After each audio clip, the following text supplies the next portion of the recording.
President Aliyev, I thank you, the COP President Mukhtar Babayev, and the government of Azerbaijan for your welcome and hospitality. The Presidents can count on our full cooperation in your efforts to achieve the successful COP we all need. Excellencies and friends, the sound you hear is the ticking clock. We are in the final countdown to limit global temperature rise to 1.5 degrees Celsius, and time is not on our side. Exhibit A 2024, with the hottest day on record and the hottest months on record, this is almost certain to be the hottest year on record. And the masterclass in climate destruction. Families running for their lives before the next hurricane strikes. Biodiversity destroyed in sweltering seas. Workers and pilgrims collapsing in insufferable heat. Floods tearing through communities and tearing down infrastructure. Children going to bed hungry as droughts ravage crops. And all these disasters and more are being supercharged by human-made climate change. And no country is spared. In our global economy, supply chain shocks raise costs everywhere. Decimated harvests push up food prices everywhere. Destroyed homes increase insurance premiums everywhere. And this is a story of avoidable injustice. The rich cause the problem, the poor pay the highest price. Oxfam finds the richest billionaires emit more carbon in an hour and a half than the average person does in a lifetime. Now, unless emissions plummet and adaptation soars, every economy will face far greater fury. But there is every reason to hope.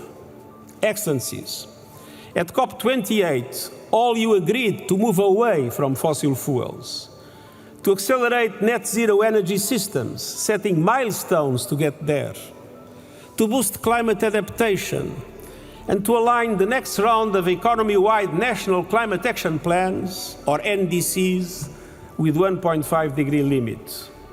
It's time to deliver. Humanity is behind you. A poll by the University of Oxford and the United Nations Development Programme finds that 80% of people around the world want more climate action. Scientists, activists, and young people are demanding change. They must be heard, not silenced. And the economic imperative is clearer and more compelling. With every renewables rollout, every innovation, and every price drop. Last year, and for the first time, the amount invested in grids and renewables overtook the amount spent on fossil fuels. And almost everywhere, solar and wind are the cheapest source of new electricity. So doubling down on fossil fuels is absurd. The clean energy revolution is here. No group, no business, and no government can stop it. But you can and must ensure it is fair and fast enough to limit global temperature rise to 1.5 degrees Celsius. And I urge you to focus on three priorities. First, emergency emissions reductions. To limit global temperature rise to 1.5 degrees Celsius, we must cut global emissions 9% every year. By 2030, they must be down 43% on 2019 levels. Unfortunately, they are still growing at the present moment. Now, at this COP, you must agree to rules for fair, effective carbon markets that support that fight. Yesterday, you made an important first step. You must build on it by agreeing rules for markets that respect the rights of local communities and leave no space for greenwashing or land grabbing. By next COP, you must deliver new economy-wide national climate action plans. And you have agreed that your new plans will align with 1.5 degrees. That means they must cover all emissions and the whole economy. Advance global goals to triple renewables capacity, double energy efficiency, and halt deforestation by 2030. To slash global fossil fuel production and consumption 30% by the same date. And to align national energy transition strategies and sustainable development priorities with climate action to attract the needed investment. All these must be achieved in line with the principle of common but differentiated responsibilities and respective capabilities in the light of different national circumstances. But all countries must do their part, and the G20 must lead.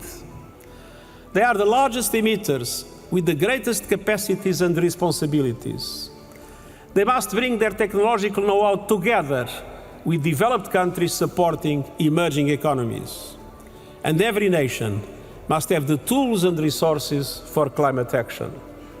And the United Nations is ready to support that effort every step on the way.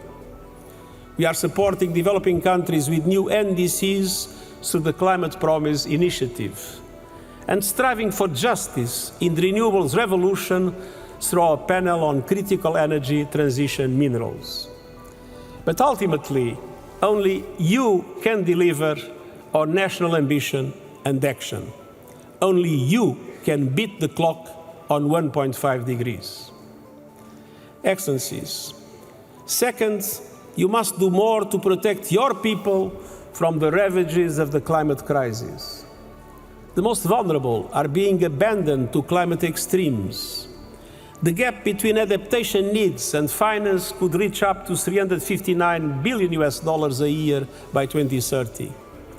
And these missing dollars are not abstractions on a balance sheet. They are lives taken, harvests lost, and development denied. Now more than ever, finance promises must be kept, and developed countries must race the clock to double adaptation finance to at least $40 billion a year by 2025.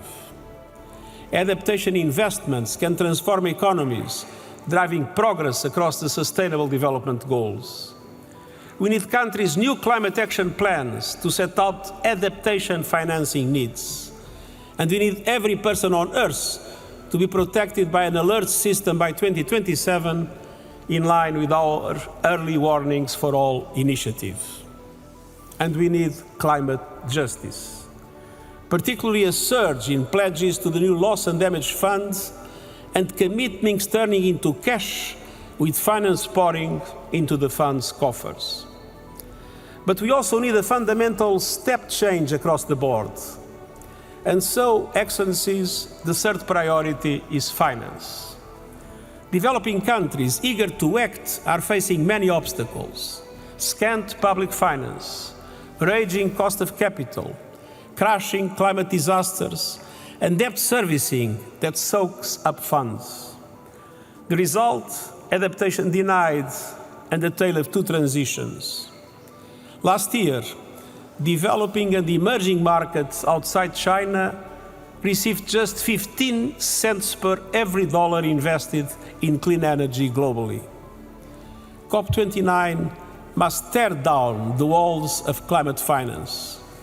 Developing countries must not leave Baku empty-handed. A deal is a must, and I'm confident it will be reached. We need a new finance goal that meets the moment. And 5 elements are critical to success. First, a significant increase in concessional public finance. Second, a clear indication of how public finance will mobilize the trillions of dollars developing countries need. Third, tapping innovative sources, particularly levies on shipping, aviation, and fossil fuel extraction, based on the principle that polluters must pay. And force a framework for greater accessibility, transparency, and accountability, giving developing countries confidence that the money will materialize. First, boosting lending capacity for bigger and bolder multilateral development banks, and I hope some good news will come. That requires a major recapitalization and requires reforms of their business models, including so that they can leverage far more private finance. The resources available may seem insufficient, but they can be multiplied with a meaningful change in how the multilateral system works. Big sums require big change.